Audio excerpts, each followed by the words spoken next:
It's a new day for poetry and song, a new song.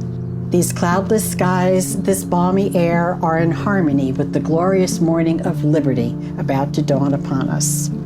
Frederick Douglass, December 31st, 1862. It was a solemn time 160 years ago.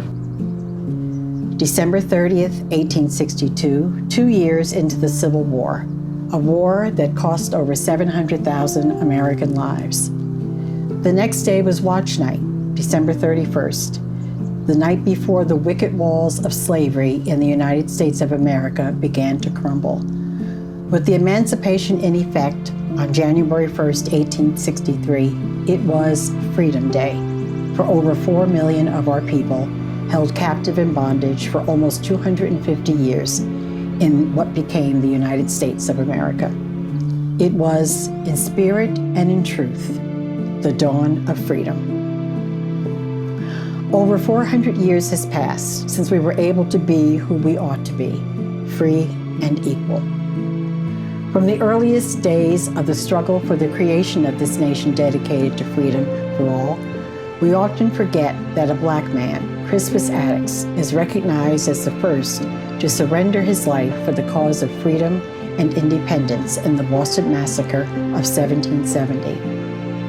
Lest we forget the beautiful, emotional, and brave poetry of Phillis Wheatley, who makes her cause for freedom based on her position as enslaved, penned in 1773.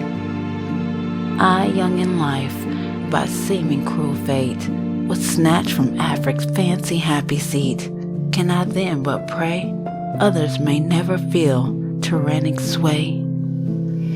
It was Reverend Richard Allen who spoke for members of our race and said, "This land, which is watered with our tears and our blood, is now our mother country, and we are well satisfied to stay where wisdom abounds and gospel is free."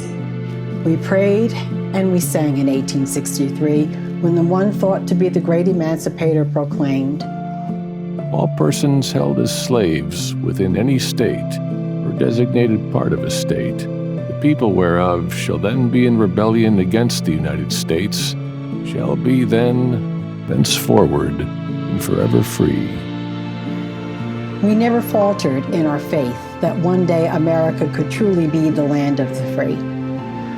Freedom fighters Harriet Tubman, Frederick Douglass, Booker T. Washington, William Edward Burghardt Du Bois, Ida Bell Wells Barnett, Francis Harper, and many more great men and women brought to the forefront of the truth of human strength and the power and the goodness of the former slave.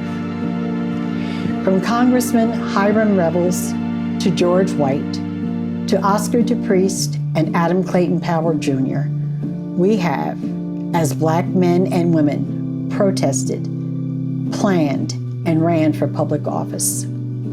We gained enough political power to elect the most honorable Barack Hussein Obama as president of the most powerful country in the world, the United States of America. We have developed a culture that is uniquely ours. Our music has set a high bar in rhythm and love. Our food has a rich and important history that ties Black culture to its African roots. We can never forget where we are from. We should be proud of what we have become. We are their dream of what could be.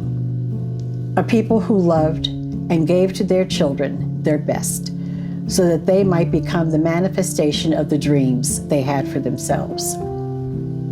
At the dawn of the 20th century, the Johnson brothers dared to compose "Lift Every Voice and Sing," the ode to the Black experience that has become the mantra of those who dare to believe in freedom. It speaks of our struggle while affirming our strength and our hope for the future. Just as the cultural narrative exemplified by the Positive Communities Cultural Literacy Initiative, we must tell our story and sing our greatest songs to ourselves and to the entire world. A story of trial and tribulation. A story of cunning and bravery. A story of intelligence and creativity. A story of faith truth, and honor. We should cherish every opportunity to celebrate our freedom, ever vigilant, and engage our youth and empower them to be stewards to the next generation.